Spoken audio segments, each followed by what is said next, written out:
नाजरीन आदाब। मदौल express news में आप सबका खैर मकदम है। ज़िले निर्मल के हल्का असम्बली खानापुर मुस्तकर में रुकन असम्बली रेखा नायक के अलावा टीआरएस कायदीन ने तेलंगाना के किसानों के तय मरकज़ी हुकूमत के रवैये के ख़िलाफ़ वज़ीर आला के चंद्रशेखर राव के अहकाम के मुताबिक रियासतगीर सतह पर एहतजाज मुनज़्ज़म किया। इस मौके पर रुकन असम्बली खानापुर के अलावा तमाम पार्टी कायदीन ने सियाह बैचेस लगाकर एहतजाजी रैली में शिरकत की। मरकज़ी हुकूमत के ख़िलाफ़ नारेबाजी करते हुए एक अलामती पुतला नज़र आतिश किया। बीजेपी की हटाओ, बीजेपी की हटाओ।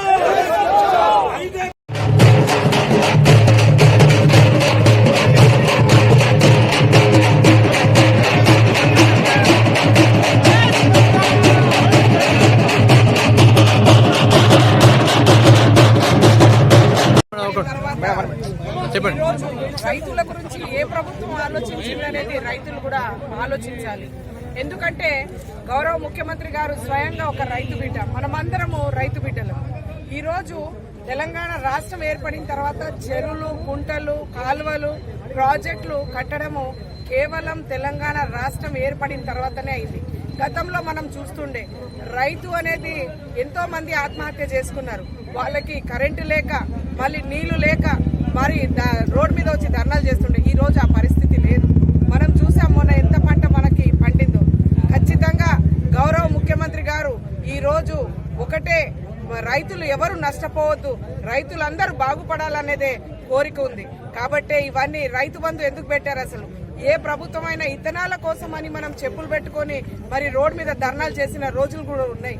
కానీ ఈ రోజు మరి రైతులు అందరూ బాగుపడాలని చెప్పే గౌరవ ముఖ్యమంత్రి గారు ఒక ఉద్దేశం. ఖచ్చితంగా మరి కేంద్ర ప్రభుత్వం ఏసంగి పంట కొనే వరకు ధర్నాలు ఇలాగే చేస్తాము. ఇంకా ఉద్యమం ఎక్కువ అవుతుంది.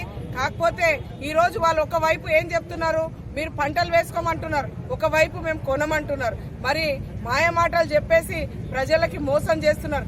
దయచేసి రైతులు కూడా గమనించి బయటికి రావాలి. ఈ రోజు మరి కేంద్ర ప్రభుత్వం కొననప్పుడు మరి రాష్ట్ర ప్రభుత్వం కూడా కొనడానికి లేదు. కాబట్టి రైతులు కూడా పంట మార్పు చేయాలి. ఖచ్చితంగా మరి అధికారులతో అడిగి ఏ పంట వేస్తే బాగుంటుంది అనేది తెలుసుకొని ఆ పంట వేయాలని మేము కోరుకుంటున్నాం. మేము ప్రతి గ్రామాల్లో ఈ రోజు రైతు బయటికి వచ్చేసి ధర్నాలు చేస్తున్నారు. ఎందుకంటే వర్షాకాలం పంట గౌరవ ముఖ్యమంత్రి గారు కొంటున్నారు, కానీ ఏసంగి పంట వాళ్ళు కొనడానికి పర్మిషన్ ఇవ్వట్లేదు. కాబట్టి ఖచ్చితంగా మరి పంట కొనే వరకు ఒక గింజ కూడా ఈ రోజు మనం కొనము. కాబట్టి దయచేసి రైతులు నష్టపోవద్దు, మోసపోవద్దు. మీరు వేరే పంటలు సన్ఫ్లవరా, శనగన, ఇంకేమేస్తారో వేయండి, అధికారులతో మాట్లాడండి. కానీ రైతు నష్టపోవద్దనేది ఉద్దేశంతో ఈ రోజు మనము ప్రజల్లో తీసుకెళ్తున్నాము. మరి వాళ్ళు మోసం చేస్తున్నారు. మీరు ఖచ్చితంగా ఎన్ని రోజులైతే మనం నోరు మూసుకుంటామో ప్రజలకి అన్యాయమే అవుతుంది. కాబట్టి బీజేపీ వాళ్ళకి మనం ఎదురు దెబ్బ ఇవ్వాలంటే ఖచ్చితంగా కొనే వరకు మన గ్రామాల్లో బయటికి వచ్చి ఉద్యమం చేయాలని మీ అందరినీ కోరుకుంటూ ఈ అవకాశం ఇచ్చినందుకు ధన్యవాదాలు.